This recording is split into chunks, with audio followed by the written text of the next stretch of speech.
I pledge allegiance. Pledge allegiance to the flag of the United States of America and to the republic for which it stands, one nation, under God, indivisible, with liberty and justice for all.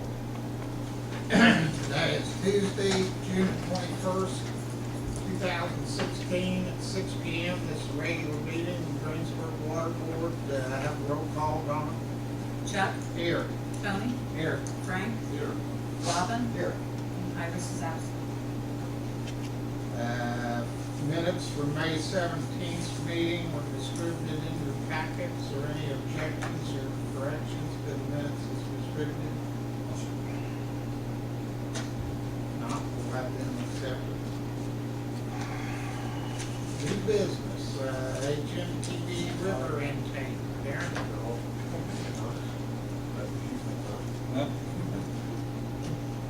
You'll add a few.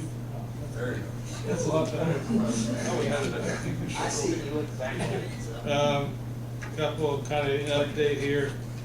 They are, we got for you today approvals for the change order number 1, which was for $8,130.52. I talked a little bit about that last month, but the formal paperwork's here. There were some electrical lighting repairs to the existing lighting there. We put in a drain line for the air release line so that keep the maintenance of that building a little cleaner so there's not water hitting the floor all the time. There were some additional fittings associated with the mag meter. So those are the 3 items that totally won. Given that your overall project cost is 2.9, so you're way low for if you're going to look at percentage of change orders. So this job's going very well, and that reflects that. There also before you is substantial completion documents, and basically what that does, it establishes the substantial completion date, which was June 16th. And from there we got 30 days to get final done. And what that also does is we developed a punch list. I think there are 21 items on there, totaling about 5,000. For substantial, we always double that amount and hold that back. So that's $10,000 we're holding back from the contractor. So then we'll release the remaining retainage is, I believe, is 100. And that number in front of me, about 148,000, I think, was retainage.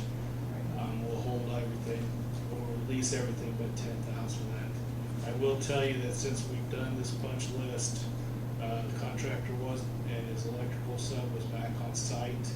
He's completed all the items with the exception of the INC of the controls SCADA system, and that is to be, they're working last week and this week, and they're scheduled to have everything done. They may have you talked to them this week to get it? No, I was the first one they wanted. Okay. They said they'll be done by the end of this week. We've scheduled a walkthrough with them next Wednesday, and hopefully if everything goes well, then that item will be done complete. And I will be back next month with the final completion documents, and basically we'll close out the project. Any questions on that? I do have a couple. You've seen that a dozen times. Here's kind of a recap too. Dollar amounts to change orders. You can see our original estimate was 3.5. We talked about that before. The cost savings with utilizing the existing stone on site. So there you got now your capacity. Your pump station's 4.2. And with the existing one, you have capacity of 7.8, and treatment capacity there is 7.2. So those are just some of the figures. And again, remembering the screens, what it looked like before, and this is what the whole. Let's see if I can get this to work.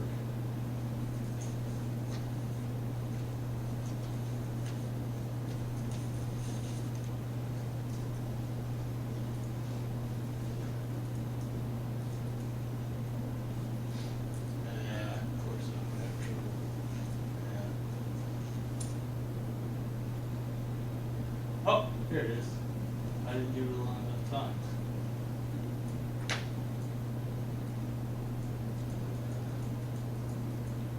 See, you struggle with my technology skills here.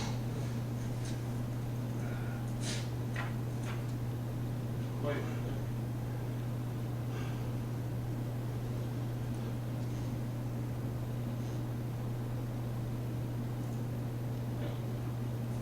Alright, we're supposed to be out now with this. You'll watch the air burst or the backwashing of these screens.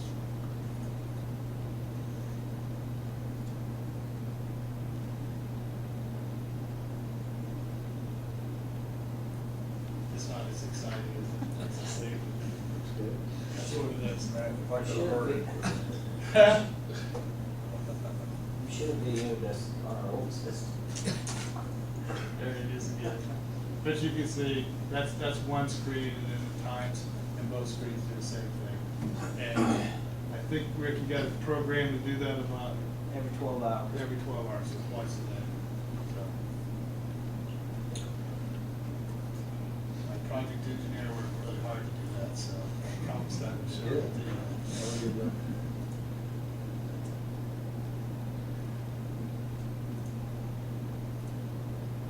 So, that's all I have, so, any other questions?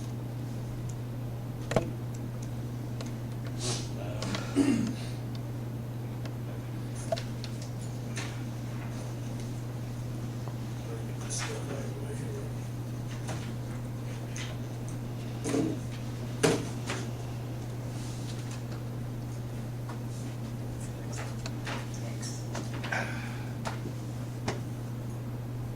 Chemical bids, Mr. Teddy has them. we have 2 bids. This is for Chemicals and plant. bid received from Rente, Yes. June 17th, 1 p.m.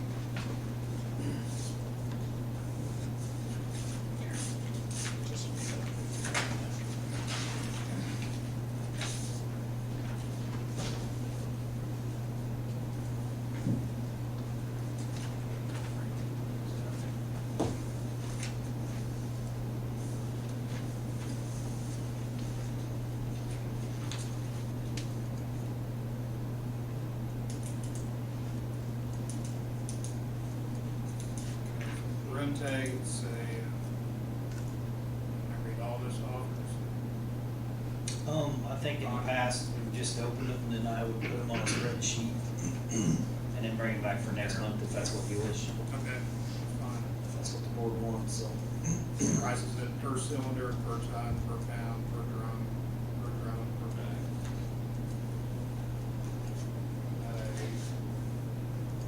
Bid from JCI, received June 17th by 1 p.m.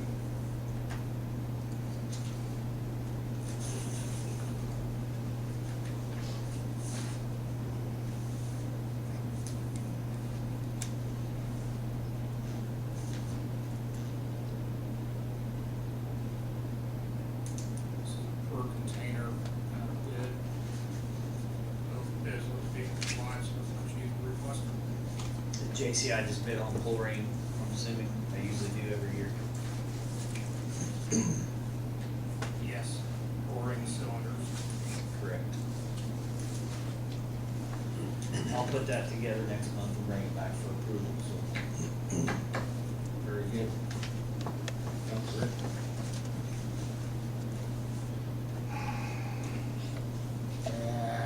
Ready to move on the computer in the main plant, SCADA. That's our SCADA system. That's pretty much the heart of our system. That's how we monitor everything that's going on. Our system that we have now is, of course, 9 years old.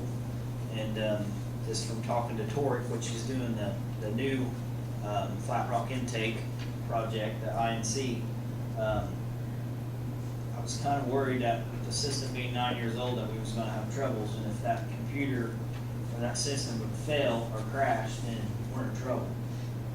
So I had him put me something together on the 2 new computers, the whole ball wax, and what we do is he would put this together. We would actually keep our old computers in case something would happen. We could maybe use it for a backup or something, I don't know. I was just talking to Darren, because I had forwarded this to Darren when I got the quote, to ask him what he thought about it. I'm gonna let him chime in here a little bit, because we talked about it before the meeting. Let you know what he found out, so. Unfortunately, one of my experts in the office is on vacation, so I haven't had a real good chance to look at it. Initial thoughts was, we may want to ask them a little more questions to make sure you're getting what you really need. But we can look at that real quick in the next week or so here. I don't think it's something that you can wait a month on, so. He kind of put my mind at ease, because I was kind of, oh my gosh. We've got some of the same systems across the state they've got computers that are closer to 20 years old, so. It's probably a good idea to be looking, you're fast approaching the life of that computer system, so. You haven't had any major trouble with it yet, and they are working on it now, they're working with it now, so if they had found any major problems, they would have alerted that at this point. It's probably just good practice to start looking at that, but I do think you have a month or two before you need to take it.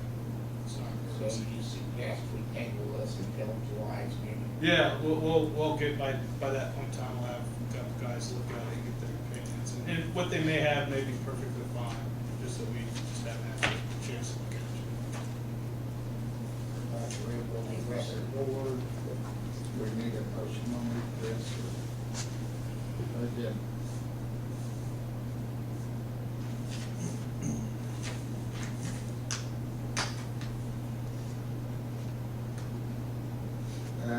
PER stated water plant.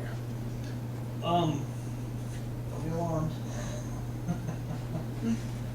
What we have is the money that we used for the river intake was actually for well development. We had set aside originally for well development, which is on the TIF funds. We was having no luck with the well development. We needed more water supply, so we elected to use that money for the river intake. Well, within doing so, we have roughly around $900,000 left over. So my initial thought was if we could use some of that money to start a study on a surface water plant location, pretty much the whole ball of wax. So I got with Darren, we had a meeting with the mayor, Darren, and the city engineer, and we had talked about using some of this extra money for this study, and I think Darren's gonna work me up a proposal that I'll be able to bring to you next month. In the meantime, I contacted John Julian with HJM Ball.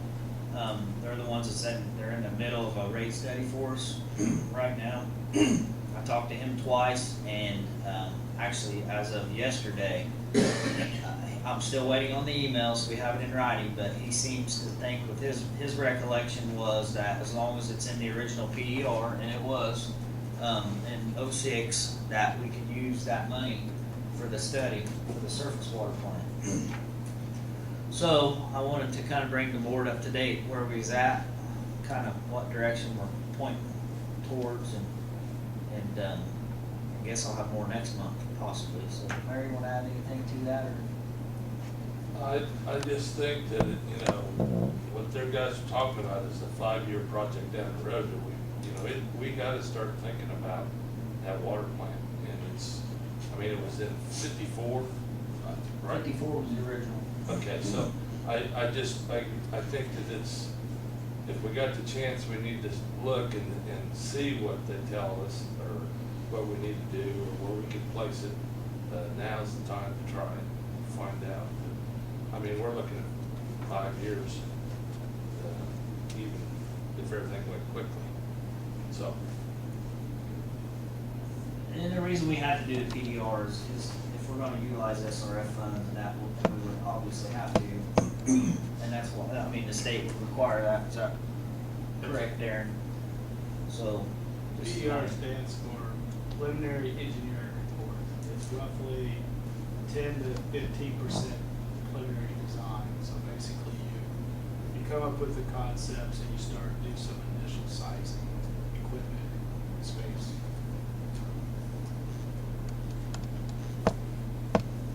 So I'll have more for you next month. did. Actually, Karen would.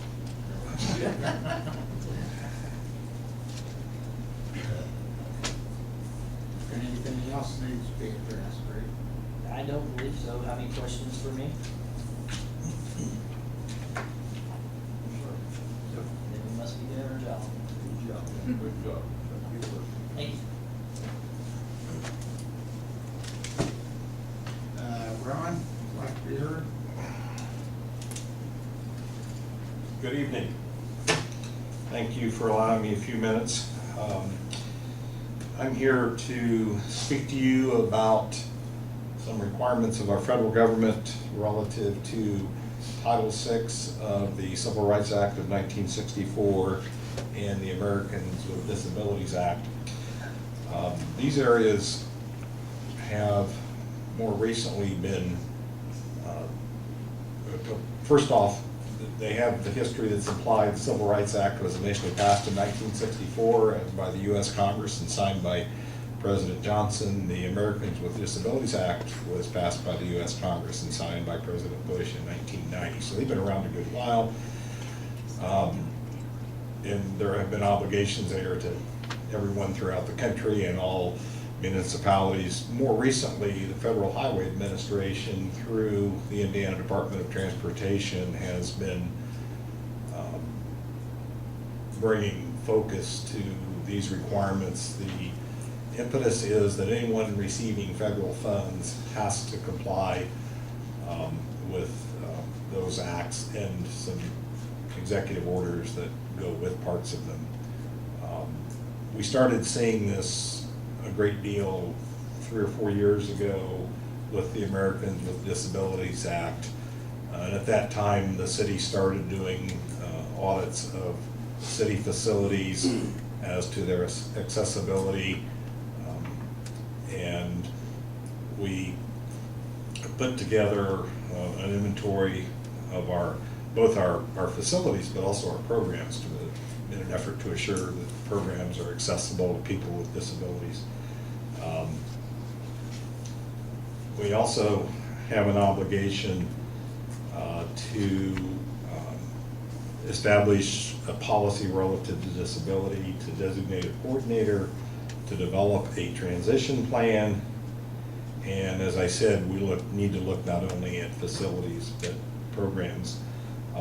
Much of the work on the ADA side has been done. We need to review the transition plan, and that actually needs to be a continuing thing where we're always looking at how we serve people with disabilities.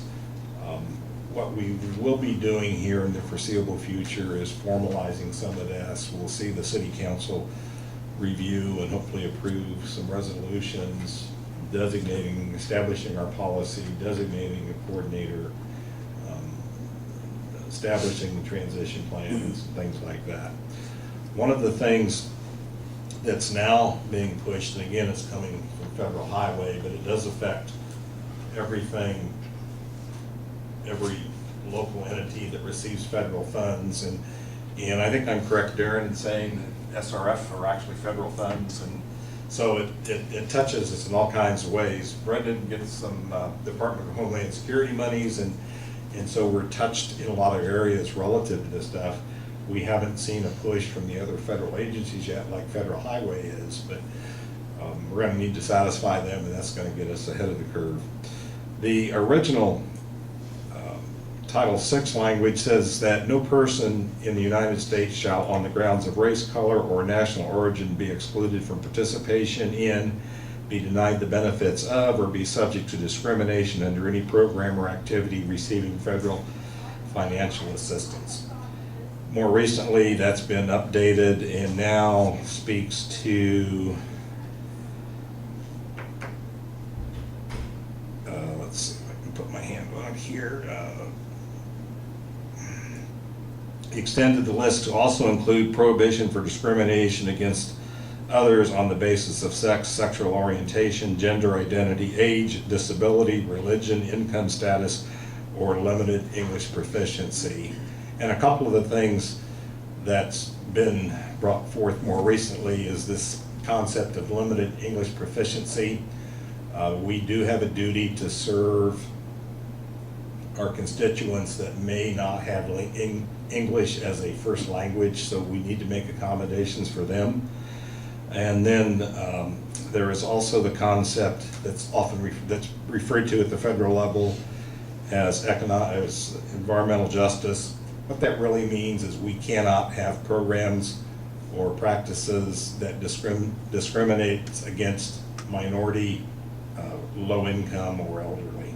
So those people we have to be attentive to. And there's some interesting little things about like low income. And one of the examples used in one of the seminars I attended was if you have a sidewalk replacement program was the example, and it's a 50-50 program where the city pays half and the homeowner pays half. That may be considered discriminatory against poor people because they cannot afford to participate in that program. So there can be some subtle things in some of these areas. At the moment, I am trying to sort through what we have done, what we have in place. I'm working on developing a transition or an implementation plan for all of the components of Title VI, including the limited English proficiency and the environmental justice. Part of that plan, we have to report our goals and achievements. We have to monitor subrecipients of federal funds. So when we pay people like HNTB, we need to make sure that they're complying with all these requirements. Now, one of the good things about using consulting firms, bigger consulting firms, many of them, and I'm sure HNTB does, works directly with the state. So they have to be doing this stuff whether we're monitoring or not, but nonetheless, we have some obligation to be attentive to that. We have a duty to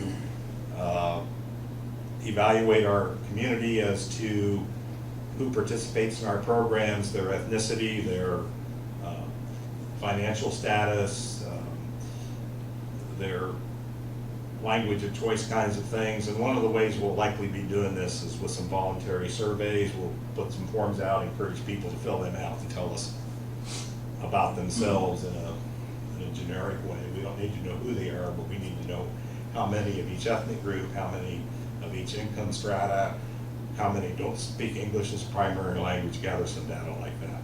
So this will be an ongoing process over the next several months. We will be organizing some training sessions to help city staff. One of the interesting things to me about a community the size of Greensburg is almost everyone that's involved with the city comes into contact with our public, and everything we do, we need to be thinking about the equality of how we deliver service across the board, how we accommodate people with limited English proficiency and all that. So when we get these educational opportunities organized, I'm going to encourage you to sit in on one of them, and just so you know what's going on, and as you develop programs through the water board, you think about how we accommodate equitably everybody in the community. Questions? Good job. Big job. Questions for Ron? Thanks for your time. Thank you.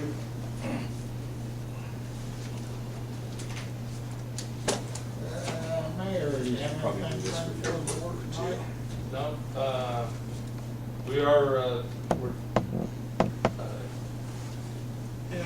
looking at redoing the counter. We had one direction we was going, we changed directions.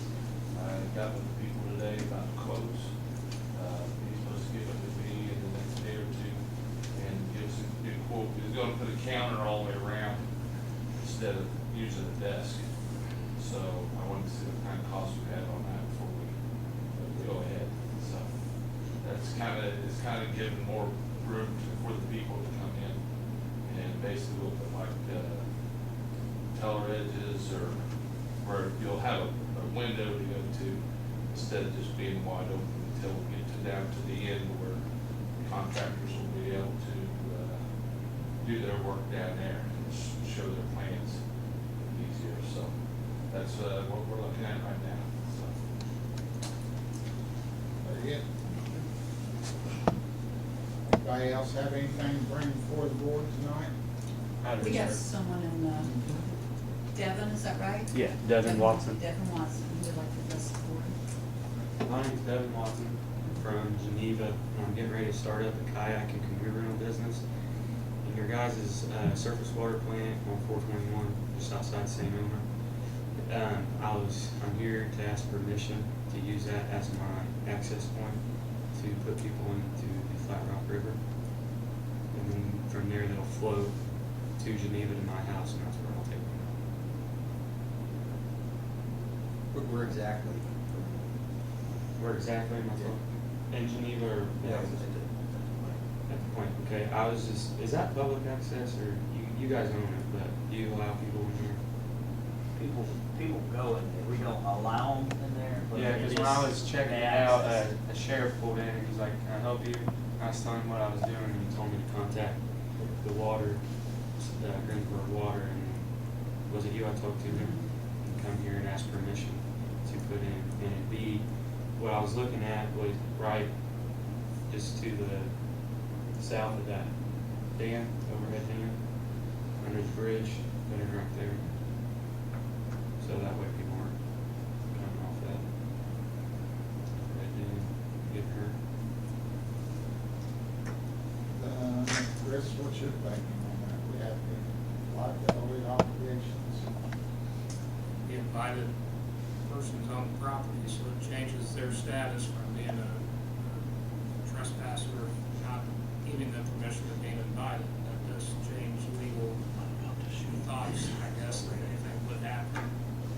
And I do, I'm picking up all my paperwork from my lawyer Thursday that has the waiver that releases liability from anything that could happen, because all I'm doing is providing a rental service. So as long as my equipment don't fail, and I get them to point A, from my spot, to point A safely in my vehicle, what happens from point A to point B, all liability is waived from the legal paperwork.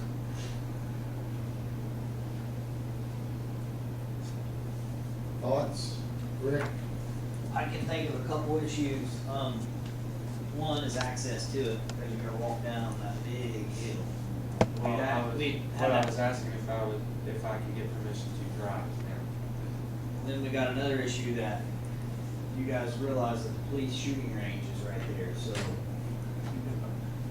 I mean, I don't know, it's, you know, obviously it's a board decision, I would think there would be a big liability, and especially with them accessing through, if they're wanting to come through our fence, and then, I mean, that's our surface water, so. Yeah, we gotta do. We don't protect let, that. we don't let anybody, we don't tell anybody to go down, hey, go fishing, or do, you know, we I don't. understand that. They do it, they access it, they take care of it 9 times out of 10. It's not an issue, but I don't know. That's, I mean, I plan on taking care of it. Hours of operation would start at 8, and our last shuttle would end at 1 or 2, depending on how long it's taking people to get back. So even when we're dropping them off, we're not gonna allow anybody to mess with the surface water plant. You guys are here. This is where we're getting in. You guys get in, you go. You don't need to hang out. You're here to kayak, get in, you go. So, Well, we gotta worry about trash and, yeah. you know. Which pretty good I job. would take that responsibility of cleaning up every night, making sure that there's not gonna be any problems. And I'll bring a trash can down and set it down there, and that way I can make sure everything's clean, because I've already thought all that through too. I'm gonna have to run the river every morning and every night, make sure people aren't leaving their trash, starting fires, you know, oars, life jackets, and all that. I think we got an obligation to keep that place pretty well tight, people out of there myself. We've gotta protect that water, we've gotta protect our $3 million investment we just talked about a couple of minutes ago too. Yeah, I So, understand. I don't, this is my opinion, I don't think we wanna get involved in that. I definitely don't think we need to check into anything right away. If we're even thinking about it, we need to explored. That's what I agree. I know, Blues Canoes out of Edinburgh, they have a couple public access sites that they use, and I've talked to them, and they've been in operation for 34 years. In 34 years, they've had their insurance paid out on one thing, and that was a girl that was drunk, and it was raining, she slipped off her deck, missed a step, their insurance paid out, so they didn't have to go to court. They have a bridge along the river that people jump off of. There's signs that say don't jump off of it. It's stated in the waiver, and people have jumped off and died. Paraplegics, broken necks, broken backs, drownings, no lawsuits. From the legal To me, all more waiver. reason. Yeah. Yeah, you know, Well, there is gonna yeah. be drinking there is gonna be that kind of stuff. I just, my perspective, I don't think we want to get involved in that. Also, I've lived in Shelbyville all my life. I just found out about Blues Canoes 3 years ago. And I don't know if you guys have ever canoed or kayak Flat Rock River, but it is beautiful, and I want to bring that to even Greensburg, Shelbyville, Franklin, the surrounding cities. It gives, an activity for families and kids and go out. But I understand where you guys are coming from on your surface water plan. Is this the first bit, the board here, obviously, have you talked to any property owners around that? I area? went to YMCA Flat Rock River Camp, and they said no because of what they do and all the kids and stuff there. It wouldn't be a good idea.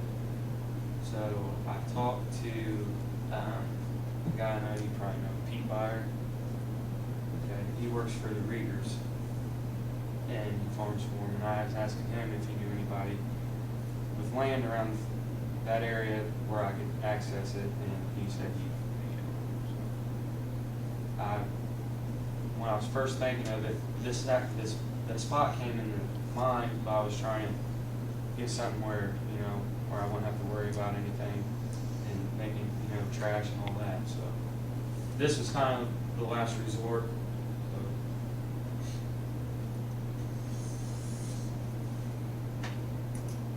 I think we have done things, Rick's gets the reservoir open once a month, and that's a good thing, twice a month, for families to come out and enjoy nature, Oh, the enjoy fishing and the stuff. resources that we have, so we have done some positive things in that But regard. it's policed. That's right. Also. Yeah. Well, so is the surface water plant too. Police are coming in and out using the shooting range. Yeah, they usually let me know before they're gonna go up there, but we also have off-duty officers go up there and shoot too.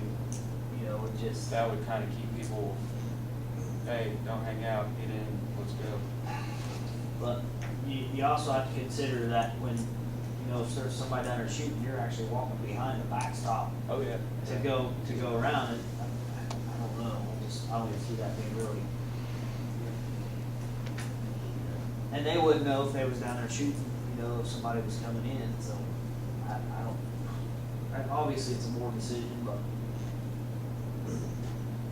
I appreciate your entrepreneurial spirit to Yeah. provide a good family fun and get out in nature and see what's out there. It's beautiful. I just, my opinion about it, let's get out and get rest of it.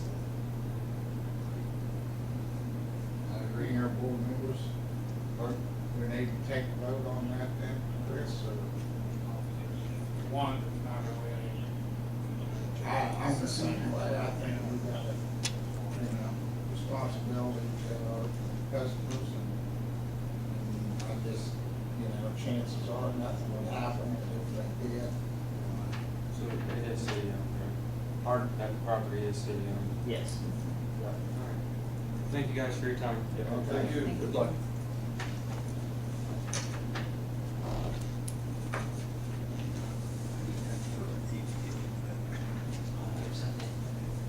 Anybody else?